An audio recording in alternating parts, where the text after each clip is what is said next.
को नमस्कार, जय हिंद। आज बहुत ही अच्छी खबर लेके हम आपके सामने हैं। देखिए, झारखंड सरकार के मुख्यमंत्री हेमंत सोरेन ने झारखंड के विभिन्न विभागों में कार्यरत सभी अनुबंध या फिर जितना भी संविदा कर्मी है सबकी सेवा शर्त के निर्धारण के लिए, उसके नियमितीकरण के लिए उच्च स्तरीय कमेटी का गठन किया गया है। और इसमें से हम लोग देखते हैं अभी पूरा डिटेल में कि सभी विभाग में, शिक्षा विभाग में जितना कार्यरत हैं, पारा टीचर, सीआरपी, बीआरपी, फिर रसोईया, फिर हम लोग देखते हैं कि आंगनबाड़ी सेविकाएँ, स्वास्थ्य विभाग में विभिन्न प्रकार के कर्मी, कल्याण विभाग में जितने प्रकार के कर्मी हैं सभी के सेवा शर्त के निर्धारण के लिए कमेटी का गठन किया गया है और जिसमें से प्रस्ताव देने के लिए सरकार को कहा गया है। चलिए हम लोग इसको विस्तार पूर्वक जानते हैं। और इसी तरह का झारखंड सरकार की जो भी नियुक्ति नियमावली संबंधित जानकारी के लिए हमारे चैनल को यदि सब्सक्राइब करके और बेल आइकन को प्रेस कर दीजिएगा, ताकि जब भी हम नया वीडियो को भी इस तरह का अपलोड करेंगे तो आपके पास नोटिस चलेगा। चलिए हम लोग इसको विस्तार पूर्वक आज हम लोग जानते हैं। देखिए, झारखंड सरकार जो एक कमेटी गठन किया गया है, जो कार्मिक प्रशासनिक सुधार विभाग तथा राजभाषा विभाग के अंतर्गत जो किया गया है, इसमें झारखंड सरकार के अंतर्गत विभिन्न विभागों में अनुबंध संविदा पर कार्यरत कर्मियों द्वारा उनकी सेवा शर्तों में सुधार तथा नियमितीकरण के संबंध में उठाई जा रही मांग की समीक्षा कर अपना अभिमत देने के लिए एक उच्च स्तरीय समिति का गठन किया गया है, जो इस प्रकार है। इसमें से देखिए, विकास आयुक्त झारखंड सरकार के इसके चेयरमैन हैं, अध्यक्ष हैं। अपर मुख्य सचिव, प्रधान सचिव, सचिव श्रम नियोजन एवं प्रशिक्षण विभाग इसके सदस्य हैं। ठीक है। अपर मुख्य सचिव, प्रधान सचिव, सचिव कार्मिक प्रशासनिक सुधार एवं राजभाषा विभाग इसके सदस्य हैं, सदस्य सचिव होंगे। अपर मुख्य सचिव, प्रधान सचिव, योजना सह वित्त विभाग इसके सदस्य बनाए गए हैं। प्रधान सचिव सह विधि परामर्शी या फिर विधि विभाग इसके सदस्य बनाए गए हैं। यह कमेटी यानी निम्न बिंदुओं पर अपना प्रतिवेदन सरकार को उपलब्ध कराएगी।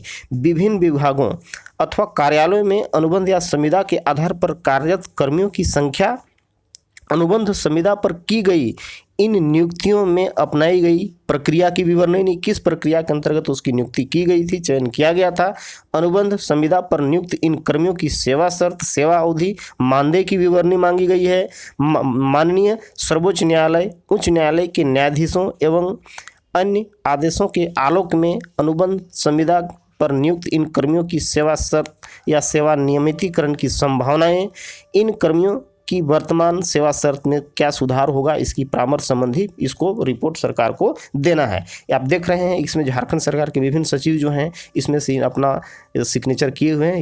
यह कमेटी का गठन हो चुकी है। अभी हम लोग जानते हैं इसको विस्तार पूर्वक से आगे कि किन किन विभागों में कितने कितने कर्मी और किस किस कर्मियों की नियमितीकरण की बात कही जा रही है। ठीक है। यह समिति निम्न बिंदुओं पर अपना परामर्श उपलब्ध कराएगी सरकार को। विभिन्न विभागों में, कार्यालयों में अनुबंध संविदा पर कार्यरत कर्मियों की संख्या, अनुबंध संविदा पर की गई नियुक्ति पर अपनाई गई प्रक्रिया, विवरणी, अनुबंध संविदा पर नियुक्त कर्मियों की सेवा शर्त की विवरणी या उसकी मानदेय विवरणी सरकार को उपलब्ध कराना है, यानी उसको भी देखरेख करना है, उसके आधार पर ही डिसीजन देना है।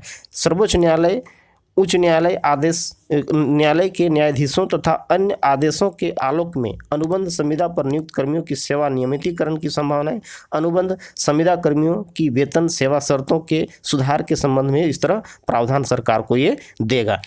देखते हैं कि देखिए, झारखंड के अनुबंध कर्मचारियों एवं समायोजन स्थायीकरण और समान काम समान वेतन हेतु विभागवार विवरणी प्रपत्र, यानी सभी विभाग में कौन कौन से कर्मी, कितने कर्मी हैं, क्या कितने लाभान्वित होंगे, ये सारे विवरण सरकार को उपलब्ध कराएंगे। सबसे पहले हम लोग देखते हैं एजुकेशन डिपार्टमेंट, शिक्षा विभाग में। तो शिक्षा विभाग में सर्व शिक्षा अभियान झारखंड सरकार के परियोजना कर्मी, प्रौढ़ शिक्षा, साक्षर भारत, मॉडल स्कूल, जो भी इस तरह के जो हैं ये विभाग हैं, इसमें से कौन कौन पद पर कार्यरत हैं, जैसे पारा शिक्षक शिक्षिकाएँ, साक्षर भारत प्रेरक, समन्वयक, प्रबंधक, सीआरपी, बीआरपी, कस्तूरबा गांधी के जितना प्रकार के शिक्षिकाएँ हैं। ठीक है। उसमें टोटल संख्या बताई जा रही है, इसमें 80,000 है। इसमें विभिन्न विभाग के समस्त विद्यालयों के शिक्षक पद पर इनका जो होता है समायोजन करने की मांग इन लोग रखा है। ठीक है। फिर उसी में देखते हैं नॉन टीचिंग स्टाफ में जो है लेखापाल, सहायक कार्यक्रम पदाधिकारी, सहायक परियोजना पदाधिकारी एवं अन्य जो है, इसकी संख्या टोटल 4,000 के आसपास बताई गई है। कार्यालय में तृतीय एवं चतुर्थ कोटि के पदों, लिपिक, नाजिर, सहायक पर्यवेक्षक सहित है ना, शिक्षकेतर पदों पर इनकी जो है ना समायोजन की बात कही जा रही है। और इनका जो मांग रहा है कि अस्थायी कर्मचारियों के समान दर्जा एवं समस्त सुविधा हमको उपलब्ध कराया जाए। शिक्षक नियुक्ति यानी शिक्षक व नियुक्ति वर्ष से लेकर अब तक जो भी कार्य अनुभव रहा है उसकी गणना किया जाए और उसकी मान्यता दिया जाए, ये इनकी मांग रहा है। ठीक है, अब हम लोग आते हैं, देखें विद्यालयों में जो रसोइया जो हैं, जो सर्व शिक्षा अभियान के अंतर्गत चलाई जा रही जितने भी विद्यालयों में हैं, यानी प्राइमरी मिडिल स्कूल जितना भी विद्यालय है सभी में उसमें भोजन पकाती हैं और अच्छा भोजन बच्चों को उपलब्ध कराती हैं। इनकी संख्या करीब करीब जो होते हैं 1,85,000 है, जिसमें आदेशपाल भी हैं, सुरक्षा गार्ड हैं। ठीक है, तो इनका पद सृजन कर श्रम कानून के अनुसार न्यूनतम 18,000 रुपया मासिक वेतन या केरल के तर्ज पर यानी केरल राज्य के तर्ज पर एवं उनका जो वेतन है 9,000 यानी जो जिस लायक हैं उसके आधार पर 9,000 मासिक मानदेय की व्यवस्था हो एवं सामंजन चौकीदार सुरक्षा प्रहरी या रसोइया के पद पर उनका पद का सृजन करके उनको नियमित किया जाए। ठीक है, और एक बड़ी चीज़ है कि यहाँ पर देखिए रसोइया लोग जो हैं उनको 10 महीना का ही मानदेय मिलता है। 2 महीना का मानदेय इसलिए नहीं दिया जाता है कि संडे के दिन आप खाना नहीं बनाते हैं या जो भी हॉलीडेज होते हैं यानी छुट्टी के दिन में आप खाना नहीं बनाते हैं, इसलिए 10 महीना का ही आप वेतन लें। इनका भी डिमांड रहा है कि हमको अन्य कर्मियों की तरह 12 महीना का भी वेतन हमको दिया जाए, ये इनका मांग रहा है और सारी सुविधा हमको उपलब्ध कराई जाए। ठीक है, आगे हम लोग देखते हैं कि टेट पास युवा अभ्यर्थी यानी जितने प्रकार के भी टेट पास हैं झारखंड में और वो जो युवा अभ्यर्थी हैं और ख़ास करके जो वाणिज्य से यानी कॉमर्स से जो टेट पास हैं और उनकी नियुक्ति 6 to 8 में यानी मिडिल स्कूलों में नहीं हो पा रही है, तो उनका भी डिमांड है कि हमको भी नियुक्त किया जाए, उसको लिए भी यहाँ पर प्रावधान रखा गया है। इस प्रकार से हम देख रहे हैं कि टेट पास सभी विद्यार्थियों की संख्या जो होती है 1,15,000 है। इसमें से इनका समायोजन देखिए उच्च विद्यालयों, उत्क्रमित उच्च विद्यालयों, model school, Jharkhand public school, उत्क्रमित विद्यालय एवं +2 स्कूल यानी जो भी जिस लायक के हैं उस आधार पर उनकी नियुक्ति सरकारी विद्यालयों में किया जाए, इनका डिमांड रहा है। और टेट पास के आधार पर सीधे शिक्षक पद पर इसकी नियुक्ति हो। बिहार के तर्ज पर वाणिज्य टेट पास विद्यार्थियों की कक्षा 6 से 8 में इसकी नियुक्ति का अवसर दिया जाए। यानी बिहार में 6 to 8 के लिए जो कॉमर्स के विद्यार्थी हैं जो पास करते हैं उनकी नियुक्ति बिहार सरकार लेती है, लेकिन झारखंड सरकार में नहीं ले रही है, जो कॉमर्स करके टेट पास की हैं। ठीक है, तो उनका भी डिमांड रहा है कि हमको भी उस बिहार के तर्ज पर हमको भी सरकारी स्कूलों में नियुक्ति किया जाए। अब देखिए समस्त विभागों में जो नॉन टीचिंग स्टाफ हैं जैसे कंप्यूटर ऑपरेटर, ठीक है, सहायक, समन्वयक, आंकड़ा संग्रहक, इनकी संख्या 4,000 के आसपास है। ये सभी विभागों में पद का सृजन करे तकनीकी कर्मचारी के समान तृतीय कोटि के अनुसार उनका वेतनमान का सरकार ने निर्धारण कर रही है। और इनका भी डिमांड है कि हमें के अस्थायी कर्मचारियों के अनुसार सारा सुविधा हमको भी दिया जाए। अब हम लोग देखते हैं जल विभाग में, जल स्वच्छता विभाग में, पेयजल विभाग में, इसमें होता है जल सहिया, समन्वयक, लेखापाल, परामर्शी कार्यालय जो है इनकी संख्या 6,000 है। यह पेयजल एवं स्वच्छता विभाग के समस्त तृतीय एवं चतुर्थ पदों यानी कोटि के पद पर हमारा नियुक्ति हो और हमारी जितना भी सुविधाएं दी जा रही है वो सरकारी कर्मचारी के अनुसार हमें भी पूरी सुविधा दिया जाए, ये इनका मांग रहा है।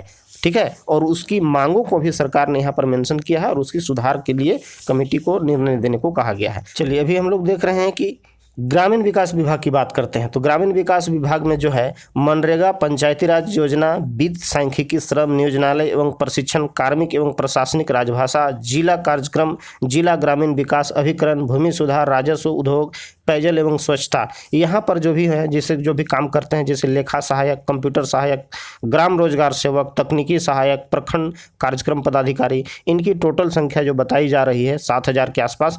अब देखिए समाहरणालय संवर्ग में जो भी कर्मचारी कार्यरत हैं जैसे नाजिर, कार्यालय प्रधान, सहायक लिपिक, तृतीय कोटि, कंप्यूटर ऑपरेटर, अभियंता, सहायक सचिव, जनसेवक, पर्यवेक्षक, BCO, JSS, BPRO, LEO, MO, प्रखंड प्रसार पदाधिकारी, उद्योग, जो वाणिज्य में जो भी कर्मचारी हैं इन्होंने अपना मांग किया है कि सीमित परीक्षा जो होती है डिपार्टमेंटल जो होती है जिसमें डायरेक्ट मजिस्ट्रेट बनते हैं वो परीक्षा जो होती है सीमित उप समाहर्ता परीक्षा में हमें भी कार्य अनुभव के आधार पर बैठने की अनुमति दिया जाए, ये इनका मांग रहा है। और अस्थायी कर्मचारियों के समान दर्जा एवं जो भी सुविधा है हमको उपलब्ध कराई जाए। नियुक्ति वर्ष से अब तक कार्य अनुभव की गणना हमारी की जाए और उनकी मान्यता दिया जाए, ये इनका मांग रहा है। ठीक है, उसी तरह हम लोग आगे देखते हैं कि समन्वयक, स्वयंसेवक, 14वें वित्त लेखा लिपिक, सह कंप्यूटर ऑपरेटर, कृषक मित्र, ऊर्जा मित्र, मत्स्य मित्र, कनीय अभियंता, आवास समन्वयक, सहायक अभियंता,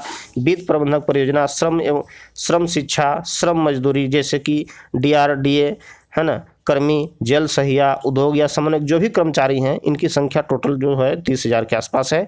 पर्यवेक्षकीय कंप्यूटर ऑपरेटर, तृतीय खंड चतुर्थ कोटि के समस्त प्रखंड पंचायत एवं जिला स्तरीय पदों पर अमीन, हल्का कर्मचारी, अंचल निरीक्षक, नाजिर, जंजीर वाहक, ड्राइवर, यंत्र वाहक या माल वाहक जो है, ये जितने भी पद पर हैं इनका भी कहना है कि हमें भी उपरोक्त सारी सुविधाएं दी जाए जो सरकार ने नियमित कर्मी को देती है। ठीक है, उसी तरह स्वास्थ्य विभाग में आते हैं तो स्वास्थ्य विभाग में जैसे हम लोग आते हैं कि मलेरिया स्वास्थ्य मिशन, एड्स कंट्रोल, यक्ष्मा, सामुदायिक स्वास्थ्य कार्यकर्ता, यानी जो भी स्वास्थ्य कर्मी हैं उनका भी, जैसे कि GNM, NM, बहुउद्देशीय कार्यकर्ता, प्राविधिक सहायक है ना, कार्यपालक प्रबंधक, लेखा प्रबंधक, सहायक लिपिक, दवा नियंत्रक, फार्मासिस्ट, मलेरिया पर्यवेक्षक जो भी है, स्वास्थ्य सहिया जितना भी हैं, इनकी संख्या करीब 62,000 के आसपास है। स्वास्थ्य विभाग के संबंधित समस्त कार्यकारिणी, कार्यालयी एवं क्षेत्रीय स्तर के समानार्थी पद कोटि के समस्त सृजित एवं आवश्यकता अनुसार सृजित तृतीय और चतुर्थ पदों पर सीधे समायोजना, ठीक है, करके और अस्थायी कर्मचारियों को समान दर्जा दिया जाए और सारी सुविधाएं उपलब्ध किया जाए, ये इनकी मांग रही है और सरकार ने समीक्षा के लिए इस कमेटी में इसको भी रखी है। ठीक है, फिर हम लोग आगे देख रहे हैं कि कल्याण विभाग में यहाँ सबसे ज़्यादा कर्मी यहीं पर है, जिसमें आंगनबाड़ी सेविका हैं, कर्मचारी हैं, सहिया हैं, ठीक है, सेविका, सहायिका, पर्यवेक्षिका, लेखा पदाधिकारी, लिपिक, यानी जितने प्रकार का भी कर्मचारी यहाँ जितने भी कार्यरत हैं, इनकी टोटल संख्या 12 लाख के आसपास है। ठीक है, ये समस्त कल्याण विभाग की जितना भी कार्यकारिणी क्षेत्रीय स्तर पर पदों पर जो पर्यवेक्षिका हैं, लेखापाल हैं, सांख्यिकी अन्वेषक, सहायक सहित तृतीय, और इनका मांग है और ये इनका मांग है कि हमें नियमित करके और नियमित कर्मी के अनुसार सारी सुविधाएं हमको भी उपलब्ध कराई जाए। अब हम लोग कृषि, पशुपालन और वानिकी विभाग में आते हैं। तकनीकी प्रबंधक, लेखापाल, कार्यालय सहायक, कृषक मित्र, है ना, उद्यान मित्र, आत्मा संघ, क्या जो भी कर्मचारी हैं इसकी संख्या 9,000 के आसपास है, जिसमें जन सेवक, पौधा संरक्षण, कृषि पशुपालन पदाधिकारी, बीज परीक्षक, है ना, वैनमैन, साढ़ सहायक, सीमेंट सहायक सहित कृषि विभाग के समस्त तृतीय और चतुर्थ पदों पर कोटि पर इसकी चयन हो और सारी सुविधाएं हमको भी नियमित कर्मी की तरह दी जाए। अन्य आपेक्षिक विभाग में हम लोग देखते हैं कि समन्वयक, कार्यालय सहायक, क्षेत्रीय कार्यकर्ता, इनकी संख्या 30,000 के आसपास है। इनका डिमांड रहा है कि ग्रामीण विकास, पंचायती राज, श्रम नियोजनालय एवं योजना वित्त विभाग के अधीन पद सृजन कर समायोजन एवं श्रम के अनुसार वेतन की सुविधा देना के लिए सरकार ने एक कमेटी का बनाया है और इनका मांग भी रहा है कि भविष्य सुरक्षा के लिए संविधान सम्मत समानता एवं श्रम कानून के अनुसार न्यूनतम वेतनमान की व्यवस्था हमें दिया जाए, इनके मांग रही है। और इस प्रकार से हम लोग देख रहे हैं कि झारखंड सरकार ने इतना बड़ी जो कमेटी का गठन किया है और यदि यह अक्षरशः पालन हो गया या कुछ भी पालन होता है तो ये सरकार की बड़ी उपलब्धि होगी और वर्षों से मांग इनका पूरा होगा, है ना। यदि अच्छा लगा तो इसको ज़रूर सब्सक्राइब कर लीजिए और बेल आइकन को प्रेस कर दीजिए ताकि झारखंड सरकार के द्वारा जो भी नियुक्ति संबंधी या कोई नया नियमावली बनती है तो आपके पास वो नोटिस चल जाएगा, है ना। सब्सक्राइब आप ज़रूर करके प्रेस कर लीजिए और इस वीडियो को अधिक से अधिक शेयर करिए ताकि अधिक से अधिक जानकारी सबको मिल पाए। ठीक है, ओके, बाय।